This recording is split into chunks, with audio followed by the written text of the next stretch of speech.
Hi, welcome back to ABA-ish. I'm Dr. Billy Retzlaff, and today I'm going to be talking about toddler unsafe behavior. And to specify, toddler can refer to kids of a lot of different age ranges. For me, I'm really probably talking about kids that are in the age of 1 to 3 years old, and this is most relevant to their communication. So when I'm talking about a toddler, it's an individual who can communicate maybe some basic wants and needs to us, but they're not having reciprocal conversation. They're not able to go back and forth with you the way, say, maybe my 4-year-old would be able to. So they're at that age where probably a lot of their words are centered around preferred items and things that they like. It might be where you understand them a little bit better than somebody who doesn't hang out with them very often. So we're really at that toddler stage of communication. Now, this is a video for which I do want to have a little bit of time, just making sure everyone really understands what I'm talking about before we get going. So, there are some kids who engage in unsafe behavior that is really severe. And if your kid is one of these kids, we know that early intervention is critical. So, we're going to be talking about unsafe behavior today with toddlers, which might be things like biting, hitting. Sometimes you'll see toddlers bang their own head on items. We are not talking about kids doing that to a level that leaves lasting marks. So, if your kid's engaging in unsafe behavior and they're leaving marks on themselves or other people, I really, really encourage you to reach out and try to get some support for your kid, some individualized support. If you don't know where to start, I always think that your pediatrician or local school district are great first steps. So, you can just reach out and ask what resources, if someone can connect you with a social worker. You can ask for a well child visit and talk to the pediatrician about resources at that. And then just remember that the best thing we can do to keep our kids safe is make sure that we're providing really close and active adult supervision proactively. So if you have a kid who engages in any sort of unsafe behavior, making sure that you're watching them and paying really good attention is critical to keeping everybody safe. Okay, so all that being said, let's talk about, what we should do if our toddler engages in unsafe behavior, because the reality is that most kids will. So I have a toddler right now, and he actually just bit a kid the other day at daycare. So he engaged in some biting. My daughter, I'll never forget, when she was about 2, she went through a phase where she engaged in some hitting. And both my kids actually did at some point in time where they would kind of go up to a wall and bang their own head. So again, we're not talking about these behaviors to a level where they're leaving marks or doing damage, but more of that typical testing, kind of what is the adult reaction? How does this world work? What happens when I engage in this behavior? So, if your toddler engages in in unsafe behavior, the first thing I recommend is that you give a brief statement such as no. Now, just so you guys know, you don't actually have to say anything, but the reason that I choose to recommend a brief statement such as no is because I find that in the real world, it's really hard as a caregiver not to respond and not to say something. And so we want to have a planned response that's very low energy. And so for me, that's a very brief statement such as no. You'll notice I didn't yell it, but I also didn't say it like no, right? It's just kind of a very neutral no. Um, I see a lot of times people will tell kids things like safe hands or gentle hands. And I am not a fan of this because I find it really confusing. If you think about the sequence of events, what usually happens is, say, a kid hits somebody and then an adult tells them safe hands.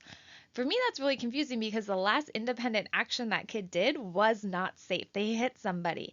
And so it can be a little bit weird where you're almost labeling an unsafe behavior as gentle hands. And so then later on, when you go to say, hey, use gentle hands, they might actually hit because that's what the phrase they're used to hearing. And so I don't like saying safe hands or gentle hands. I like sticking with a very brief no. I also know that some people like to require an apology from kids, so to get them to say, I'm sorry after they've hurt somebody else by hitting or kicking or something like that. At the toddler age, I don't actually recommend this. And the reason is pretty simple. Usually it becomes a high energy thing.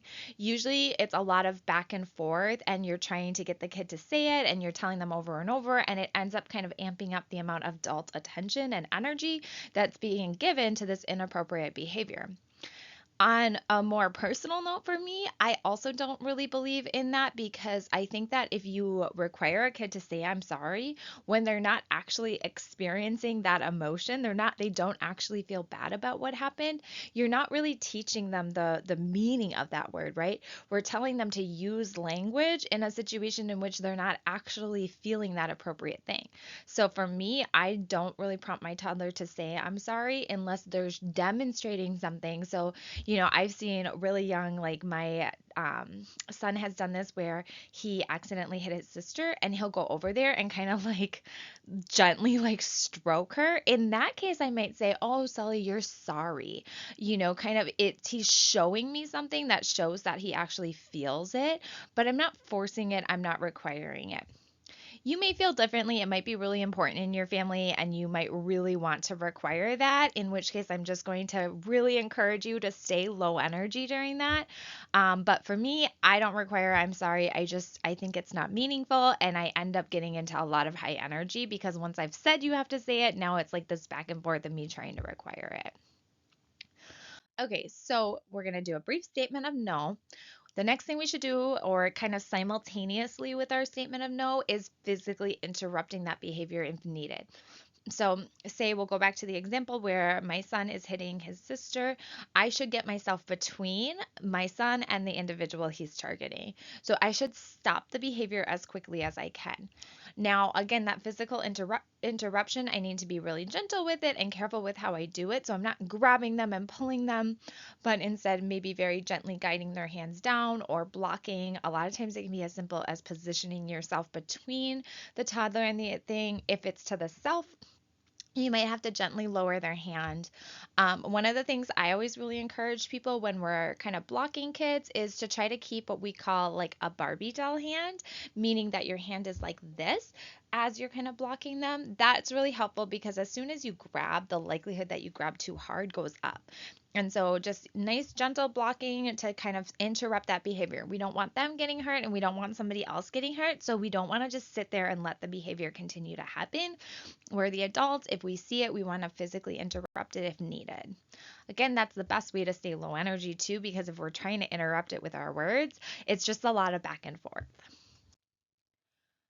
With toddlers, the next thing I usually do is brief attention removal. And when I say brief, I'm talking like 10 seconds. So, what this might look like is, your toddler goes and hits somebody, you say no, you stand between your toddler and that individual, and you might just turn your back to them for 10 seconds. A lot of times, this is when I'll check on the targeted kid if that's applicable. So, I'm just going to use the example of my son hitting my daughter again. So, if he hits her, I would say no. I would go and stand between them, and then I might turn my back to my son so that I'm removing my attention and briefly check on my daughter and say, "Are you okay? Do you need an ice bag? You good?" And kind of do that check in. So, again, that attention removal is incredibly brief, like 10 seconds. What this might look like if my kid is playing with me and they hit me, I would say no, and then I might stand up and turn away from them. 10 seconds. There's this whole like, how long timeout has to be in those kind of things. What we know is actually really brief attention removal is the best thing at this young age. So it's not long, it's just a very, very quick attention removal. And then the next thing you're going to do is try to redirect them to something else.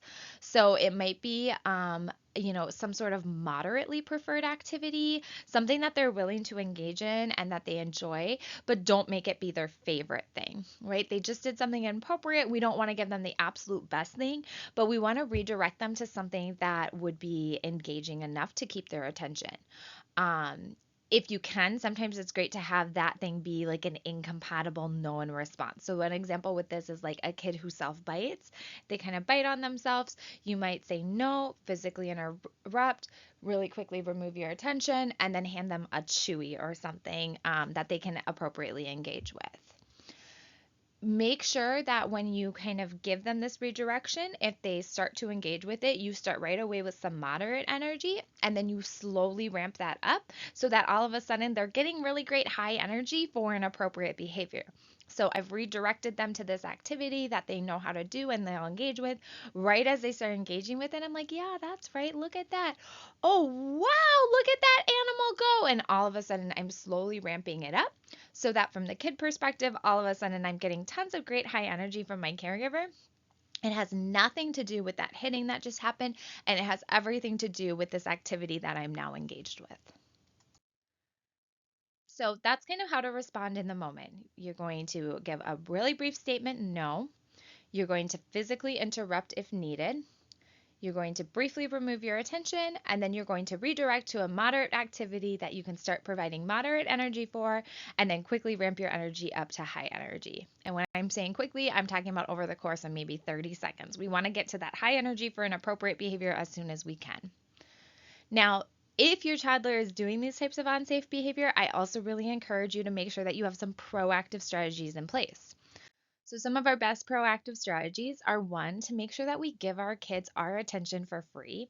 And I'm not talking about this half partial attention where you're kind of paying attention, but you're also working on something else, but really finding some times to give them your full, undivided attention. Be silly, play with them, engage with them, get down on the floor or bring them up to your level if you can't get down to the floor, but making sure that they get that quality attention from you pretty often for free. One of the ways that I find is helpful to do this is by finding ways to include my toddler in household activities. I think a lot of times when we get to these inappropriate behaviors, it's because our caregiver is distracted and they're engaging in something else. And so if I can find ways to let my kid help me when I'm doing the laundry or cooking or cleaning, it might go a little bit slower, but you won't have to stop to be going over to deal with the unsafe behavior. So finding ways to include them is really helpful because it reduces those times where your energy is completely taken away from them. The other thing we need to be doing is teaching the appropriate behaviors. So, something I get asked a lot is like, well, if I don't explain to them or talk to them about what they're doing, how are they going to know it's inappropriate? And the honest truth is, I don't really worry so much about teaching kids what's wrong as I do about teaching them what's right, what to do. And the reason for this is pretty simple. There is an entire list of things that you should not do. I'm never going to be able to think of all the things my kids should not do. And so it's kind of impossible to just keep teaching and teaching what they shouldn't do. And no, you shouldn't do this either, or that, or that. And you can kind of just keep going in this list forever. So instead, I want to think about the things my kids should do and focus on teaching them those. So for toddlers, the things that I find to be really helpful is working with them on following redirection. So if I do kind of give them a different activity, nope, that's not available, let's do this. Getting them to accept that is something that I will really, really try to give a lot of high energy to. We also want to work on waiting. I recommend that you have some sort of signal for when you're expecting your kid to wait. I use just the ASL wait for my kids, but making sure that they know and understand what waiting is. Start with teaching really, really brief times that they're waiting. So they're waiting just a second or two, and then you're giving them the item and telling them that they did such a great job waiting. And then you can kind of slowly start to amp up how long they're waiting for. Teaching your kids to tell you that they're all done with something is really important because we see a lot of times unsafe behavior happens because a kid wants to be done with something. And so that's their way of communicating that to you. So instead, teaching them to communicate, I'm all done. Same thing with teaching them to communicate help. Have them learn how to ask when they need help because we see a lot of unsafe toddler behavior when kids are frustrated and they can't do something that they're trying to do. So teaching your kids that is really helpful. For my kids, I use a lot of sign when they were toddlers for learning all done and help because it was easier, but they might be able to show it to you some other way or maybe a vocalization that they can do, whatever really works for them. And then another really important thing to make sure we're teaching our kids is some sort of attention response. So, some way that they can come and get your attention really readily instead of an unsafe behavior. So, instead of having to hit somebody to get mom to come running over, what can I do? So, this might be saying hi or waving, playing peekaboo could be a great way that they could initiate getting your attention. My son right now, it's super adorable, and he's learned how to use like giving kisses as his way to get attention. So he'll come up to you and he'll be like, and that's his way of soliciting attention from us. We know that he wants a kiss, he wants us to engage with him. It's kind of silly, but it's so important because now he can get that attention from me. He can tell me that that's what he wants without having to do unsafe behavior. So, really making sure that we're focusing on teaching these things, setting up opportunities to learn and practice these skills, and giving them lots of great high energy as they're doing them. Another really important proactive strategy is to make sure that you have a safe space for your toddler to play in. So, making sure that they have a room or an area of the house where they can practice some autonomy and get to do the things that they want to do and explore, but do so safely. So, my son right now, this is his bedroom. In his bedroom, we don't allow any choking hazard toys. It's set up where there's not much that he could do to get injured. So, it's really a space where he can learn and explore and engage without a lot of direction from me. It can be his child directed area, but it's safe for him to do that. And then the next thing is just to make sure that you have engaging items in your home for your kid to use. You don't have to buy a ton of different things. You can be really thoughtful. My kids really love to play with like cardboard boxes and making different materials. But making sure that you have items that are engaging and thoughtful for your kids so that they have something to be redirected to, they have something to keep themselves entertained. A couple things you can do. One, try to rotate your items. So you can do this yourself by like hiding some items in a closet and then taking them out and kind of switching them in and out. I have a friend who's more organized than I am, and she has like a rotation set up with her neighborhood. So the parents will like switch out toys across houses, which is amazing. I'm not that organized. I don't have that in place, but I love that of switching out those items for the different kids. Sometimes, if you know you are going to need to divert your attention and really give energy to a certain activity for a while, you can also make sure you have special items saved for that. So, we have a couple of sensory bins that my kids really, really love, but I don't just give them out kind of like all the time. There's something that I keep away. And it's when I'm going to do something that I really need to be able to focus my attention and energy towards that I bring out those bins because then it's special and new and they really enjoy them. All right, I hope you guys found this really helpful in talking about how we should respond to our toddler unsafe behavior. If you did, please subscribe and share. I've been so appreciative of all of you who are subscribing and sharing. It really means a lot to me. And be on the lookout because I'm going to record a similar video that talks about preschooler unsafe behavior.